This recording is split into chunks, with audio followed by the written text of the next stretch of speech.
Queridos amigos, que alegria mais uma vez podermos estar entrando junto diante da sua presença com o programa ABC do Espiritismo, pela nossa querida TV Mundo Maior. A nossa alegria é intensa porque os assuntos é sempre em torno do Evangelho segundo o Espiritismo. Uma semana nós falamos sobre o Livro dos Espíritos e na outra semana nós falamos do Evangelho segundo o Espiritismo. Tudo bem, André Luiz? Tudo bem, querido Sérgio, que alegria em podermos estar juntos. Agradeço a TV Mundo Maior, o programa também fica disponível na TV A Caminho da Luz. Que alegria em podermos estar juntos. E hoje vamos dar continuidade no Livro dos Espíritos. Lembrando que é um estudo sequencial, então se você deseja acompanhar desde o início, tem a playlist no canal da TV A Caminho da Luz, em que você poderá acompanhar todos os programas comigo e com o meu pai, seja esses estudos ou quando recebemos entrevistados que vêm de fora. Estamos vendo o livro 2º, capítulo 9, Intervenção dos Espíritos no Mundo Corpóreo. Estamos vendo influência dos espíritos sobre os acontecimentos da vida. Continua, 528. Um homem mal intencionado dispara um tiro contra outro, mas o projétil passa apenas de raspão, sem o atingir. Um espírito benfazejo pode ter desviado o tiro? Resposta: se o indivíduo não deve ser atingido, o espírito benfazejo lhe inspira o pensamento de se desviar, ou ainda poderá ofuscar o seu inimigo de maneira a lhe perturbar a pontaria, porque o projeto, uma vez lançado, segue a linha da sua trajetória. É interessante nós notarmos que eu sempre tenho dito que o Livro dos Espíritos é um livro diferente de outras obras. Não se tem como pegar uma pergunta elaborada por Allan Kardec, uma resposta elaborada pela equipe espiritual que o acompanha e tentar fazer, por exemplo, uma dissertação, uma palestra. Por quê? Porque nós temos que estudar a questão número 100 da escala espírita. As perguntas se fazem nos 3 tempos dos espíritos. Os espíritos que ainda estão atrasados, os espíritos que já conseguem caminhar, mas que também tem que passar por mundo de provas e expiações, e o mundo dos espíritos que já se encontra dentro daquele grau evolutivo. Então nós percebemos que essa pergunta é muito interessante. As perguntas anteriores, ela exatamente vêm de encontro com aquela ideia, e os espíritos, eles não se confundem. Eles não se enganam. A resposta é sempre no mesmo sentido. Os espíritos não podem se materializar para defender alguém, no sentido de desviar o transcurso natural daquilo que está acontecendo aqui na crosta. Mas, se o tiro foi dado e não era o momento daquela pessoa desencarnar, por exemplo, e era para ser um tiro no alvo certo, os espíritos intuem aquela pessoa se mexer, intuem aquela pessoa ter alguma reação, e o tiro ou passa longe, ou quantas vezes nós já vimos, por exemplo, uma caneta no bolso de uma pessoa ter salvado a pessoa, ou um chaveiro. Então nós percebemos que é tudo através da intuição. Isso nos explica que os espíritos estão sempre conosco. Dando continuidade, 529. Que se deve pensar de balas encantadas, a que se referem algumas lendas e que atingem fatalmente o alvo? Pura imaginação. O homem gosta do maravilhoso e não se contenta com as maravilhas da natureza. Então nós percebemos que os espíritos, primeiro, os espíritos não têm tempo para ficar desviando bala, para ficar encantando bala. Temos uma ideia muito fantasiosa do mundo espiritual, e isso é colaborado, infelizmente, pela literatura romanceada espírita e espiritualista. André Luiz humaniza, o espírito de André Luiz humaniza o mundo espiritual e mostra sim que lá tem muitas diferenças em relação à nossa dimensão, mas não ao ponto de ser um conto de fadas. Tem pessoas que levam o nome do espiritismo ou do espiritualismo ao ridículo porque contam histórias, lendas que não tem nada a ver. E a outra pessoa, dotada de bom senso, dotada de intelectualidade, ouve umas bobagens dessa e pensa assim, como eu vou dar crédito? Isso daí é para minha filha que tem 4, 5 anos, é para o meu filho que assiste desenho animado? Então os espíritos não têm tempo, igual agora na Rússia, na Ucrânia. Vocês acham que os espíritos têm tempo de desviar bala? E vocês acham que todos que estão morrendo chegaram a hora? Numa guerra não tem esse negócio de chegou a hora, não. O que vai aparece na frente sai morrendo. Então nós percebemos que o mundo espiritual e o mundo físico está subordinado também às nossas decisões, igual foi perguntado em perguntas anteriores. Uma pessoa cai da escada. É algum espírito que chacoalhou a escada? Não, às vezes a escada está encaruchada, às vezes ele não posicionou bem a escada, às vezes ele tem 150 quilos e a escada é para 100 quilos.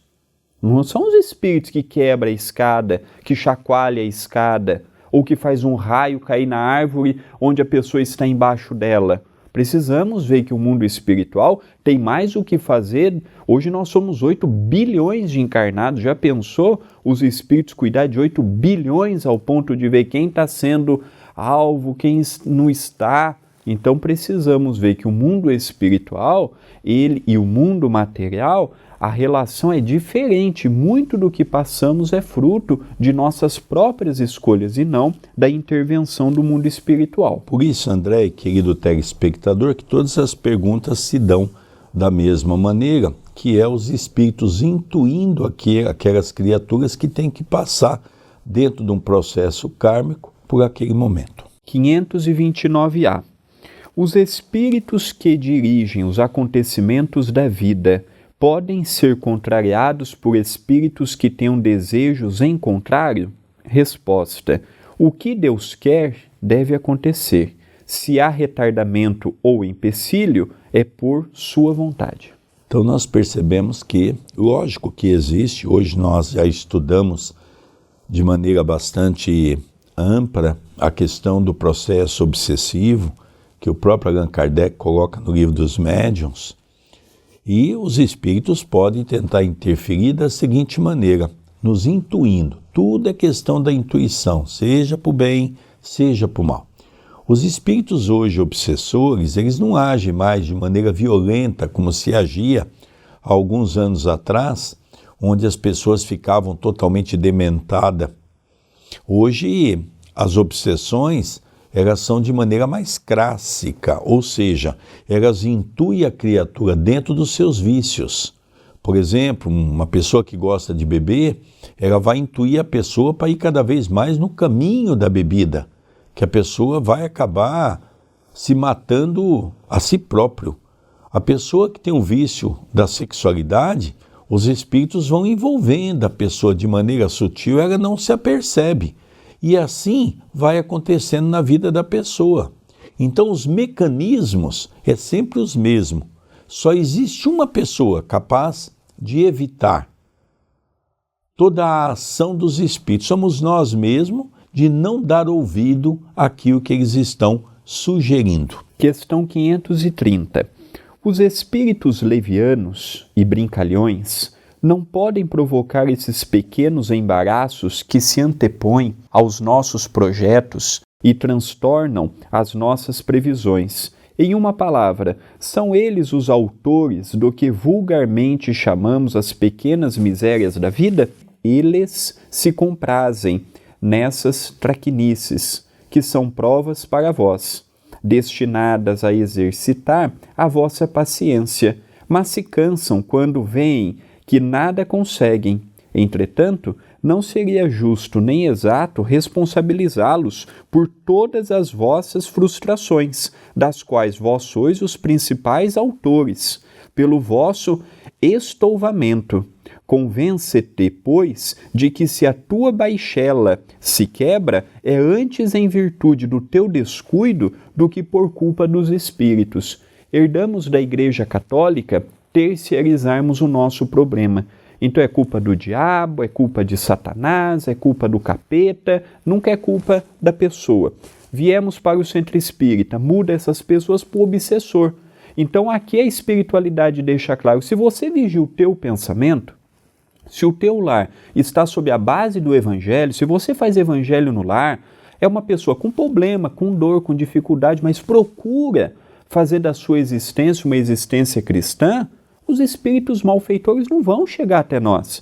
Agora, hoje nós temos lares que é reinado pela discórdia, desavença, agressão verbal, agressão física. Como é que nós queremos que bons espíritos ali estejam? Então a espiritualidade é clara. Se tem alguém a levar a culpa, olhe no espelho e veja você como principal, porque está em tuas mãos escolher quem vai te acompanhar, os espíritos que irá te envolver, e depois sim você preocupa em culpar o espírito A, B ou C, mas primeiro olha para si e fala, está fazendo tudo o que pode para elevar o seu padrão espiritual e as companhias espirituais? Esta é uma pergunta importante. Então nós percebemos já, partindo para o final do primeiro bloco, que a síntese de todo esse capítulo, em especial da ação dos espíritos sobre o mundo físico, toda ela se faz no âmbito da primeira pessoa do singular, eu. Eu que tenho que me vigiar, eu que tenho que me manter em oração, eu que tenho que fazer minha reforma íntima, sempre na primeira pessoa. Eu percebo até que no centro espírita nós usamos muito aquela ideia do nós. Nós não podemos nos comparar um com o outro. Tem pessoas que estão se esforçando um pouco mais, tem pessoas que estão no comodismo, então nós temos que fazer de uma maneira correta. Sou eu que tenho que me transformar. André, tem algum recado para encerrar o primeiro bloco? Tenho sim. Vou deixar aqui o WhatsApp para entrar em contato comigo e com o nosso querido Sérgio. O número é 19 997782794. Ali você pode interagir comigo, com ele, mandar sua mensagem ou pedir para fazer parte da lista de transmissão. Não é um grupo, é uma lista de transmissão em que diariamente receberá mensagens espíritas e gratuitas em seu WhatsApp. Salve, envie o seu nome, a sua cidade e será um prazer tê-lo ou tê-la na nossa lista de transmissão. Queridos amigos, não saia daí. Nós vamos para um pequeno intervalo com o programa ABC do Espiritismo, pela nossa querida TV Mundo Maior. Já retornaremos.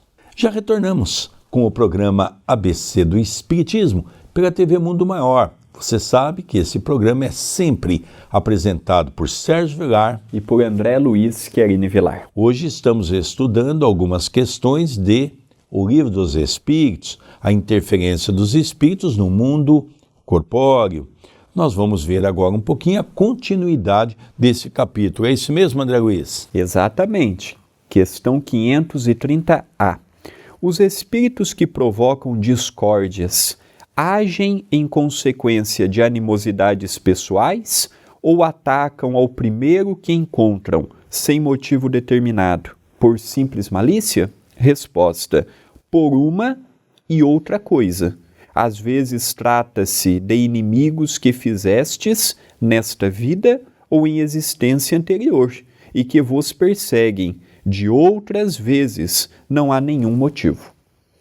Então, a pergunta é interessante. Todas as pessoas que me perseguem têm vinculação com o meu passado? Pessoas que eu desviei do caminho, pessoas que eu prejudiquei, pessoas que eu criei este sentimento de animosidade? A espiritualidade diz, pode ser também que você encontre os opositores do passado, como você pode ter os opositores gratuitos. Às vezes você casou com uma pessoa que tem 3, 4 espíritos perseguindo ela. aqueles espíritos podem também passar a perseguir você para você atingir ela. Você não é, o alvo é ela, mas não chegando nela pode envolver você. Você pode ser envolvido pelos espíritos pela causa que você defende. Quantas pessoas não estão do outro lado tentando demover o trabalho do espiritismo? Ele não tem nada contra você, mas ele tem contra a bandeira que você levanta. No trabalho, a mesma coisa. Então nós percebemos que os espíritos, eles se ligam a nós, tendo ou não uma vinculação no passado. Tendo ou não, tem espíritos que têm prazer em perseguir. Tem espíritos que têm prazer em atrapalhar a vida dos outros.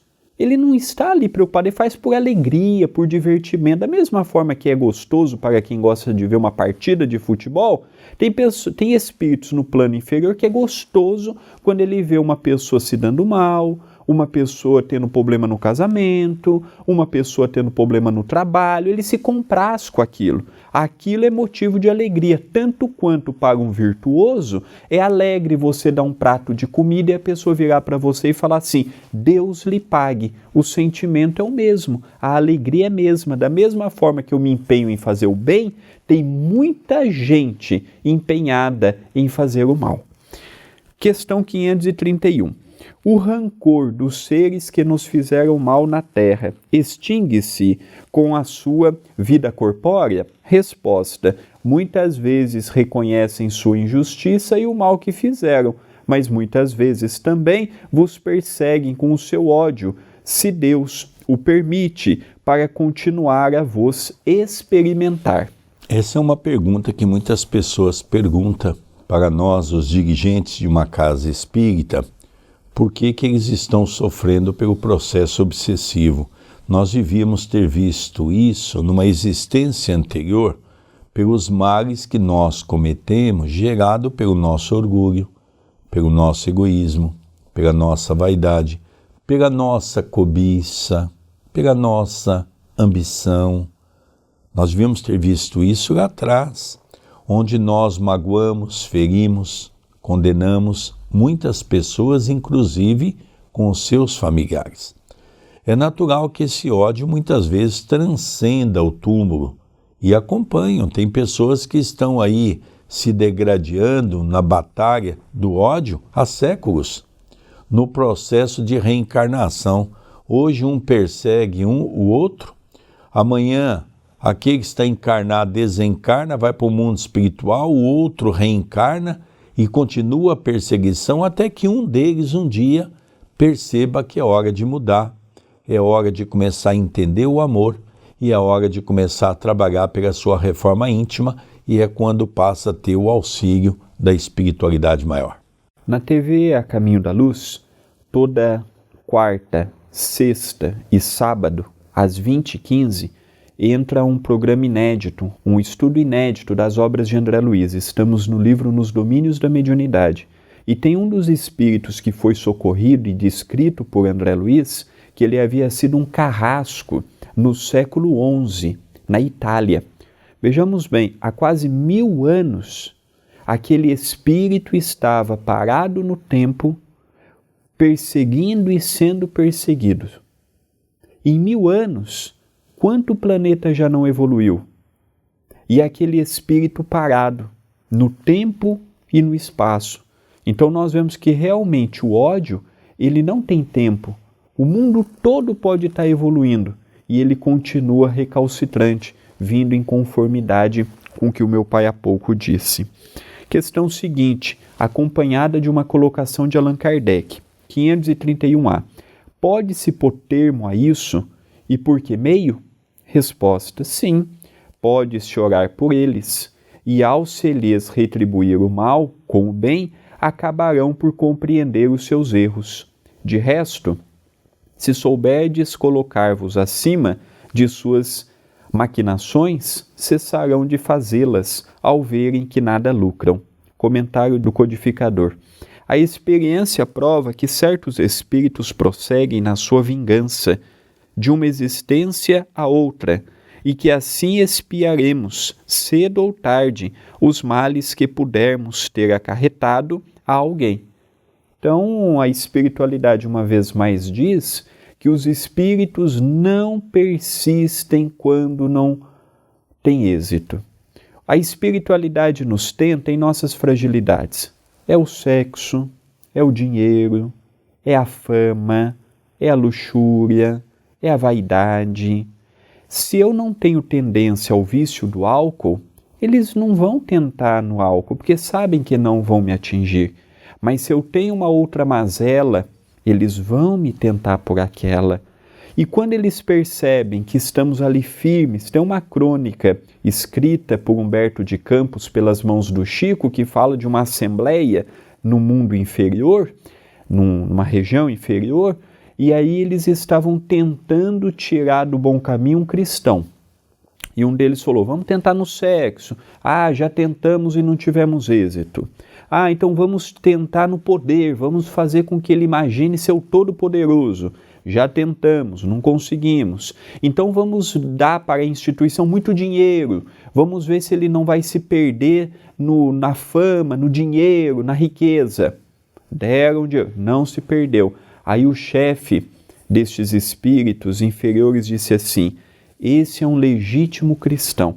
Vamos deixar ele quieto. Vamos agora tentar um outro companheiro, porque com esse nós não conseguiremos nada. Questão 532. Os espíritos têm o poder de desviar os males de certas pessoas, atraindo para elas a prosperidade? Resposta: não o podem fazer inteiramente, porque há males que pertencem aos desígnios da providência, mas minoram as vossas dores, dando-vos paciência e resignação. Sabei também que depende frequentemente de vós desviar esses males, ou pelo menos atenuá-los. Deus vos deu a inteligência para usardes, e é sobretudo por meio dela que os espíritos vos socorrem, sugerindo-vos pensamentos favoráveis. Mas eles não assistem senão aos que sabem assistir-se a si mesmos. É esse o significado das palavras: buscai e achareis, batei e abrir-se-vos-á. Sabei ainda que aquilo que vos parece um mal nem sempre o é. Frequentemente um bem deve resultar dele, que será maior que o mal. E é isso o que não compreendeis, porque não pensais senão no momento presente ou na vossa pessoa. Me faz lembrar alguns programas que eu já assisti na televisão, falando um pouquinho daquelas pessoas que haviam se tornado milionárias. E é interessante que o depoimento é quase igual. Eles falam uma coisa interessante, eles pediam nas suas preces para que o alto pudesse lhe dar o dinheiro, para que eles pudessem fazer um trabalho assistencial, ajudar o próximo. E é interessante que o depoimento, eles praticamente são iguais. Quando ganharam, eles começaram a ter uma vida desregrada, começaram a desfazer da família, abandonar a esposa, abandonar os filhos, começaram a entrar em muitos vícios e, de repente, perderam tudo, que é natural, e ainda ficaram devendo. Saíram dessa história sem ter nada, com a família destruída e envolvido nos vícios que a vida nos oferece pelos prazeres. Então, nós percebemos, não é, que é muito difícil essa visão na Terra, porque todos pedem para ter um auxílio. Mas, quando a pessoa tem um auxílio com aquele propósito de fazer o bem, vem o livre-arbítrio e a pessoa pode se desviar. Eu tenho um hábito de dizer, quando eu era criança, a gente assistia alguns desenhos animados que tinha aquele personagem que tinha que tomar uma decisão. E às vezes era uma decisão que iria prejudicar alguém. De repente, de um lado do ouvido aparecia um anjinho e dizia a ele: olha, não faça não, você vai prejudicar a pessoa. Do outro lado aparecia um capetinha e dizia: olha, faça assim, Você vai se divertir com toda essa história. Assim é o plano espiritual. Nós estamos rodeados de bons espíritos e de espíritos infelizes. Quem vai escutar a voz somos nós. Quem vai tomar as decisões somos nós. Essa história que o meu pai contou da loteria me fez lembrar um programa que gravamos, eu e ele, para a rádio Boa Nova, do estudo do livro de Ramiro Gama, Lindos Casos de Chico Xavier. E tinha um homem que era no Luiz Gonzaga e dizia assim: quando eu ganhar na loteria eu vou ajudar o centro. Ele pensava, ele não falava não, ele pensava, eu vou ajudar o centro. E ele ganhou. Aí ele sumiu do centro, ficou uns 10, 11 anos longe. E de repente ele desencarnou. E ele, no mundo espiritual, sem compreender ao certo o que se passou, ele se viu dentro do Centro Espírita Luiz Gonzaga. E o Chico, vendo ele, disse: ô fulano, que bom que você veio nos ver. O Chico já sabia que ele havia desencarnado. Aquele homem ficou envergonhado, porque falou: ô Chico, eu prometi um dinheiro para o centro, eu não dei. Mas olha, eu vou lá agora no banco, eu vou pegar neste momento o dinheiro e eu vou te dar. Ah, meu filho, agora é tarde. Agora você tem que se preocupar com outras coisas. Então nós vemos a consciência do Espírito também. Ele prometeu a ele: ó Emmanuel, se eu ganhar, vou dar uma forcinha aqui. E ele mesmo descumpriu o que havia prometido. E é interessante que o próprio Chico conta que alguém perguntou no final dos trabalhos como é que ia ficar esse espírito. E o Chico disse que Emmanuel estava revelando que esse espírito iria ter um sério problema de consciência por ter prometido uma coisa e não cumprido. E perceber que tudo aquilo que ele fez com o dinheiro dos prazeres, porque ele comprou imóveis, aplicou no banco, passou a ter uma vida muito boa. Então tudo isso vai ser motivo para ele se questionar intimamente e ver a falência que ele mesmo teve de prometer algo e não cumprir. Nós vamos encerrando então o nosso programa ABC do Espiritismo pela nossa TV Mundo Maior. Um beijo no coração de vocês e até a próxima semana. Até a próxima semana, até o próximo programa.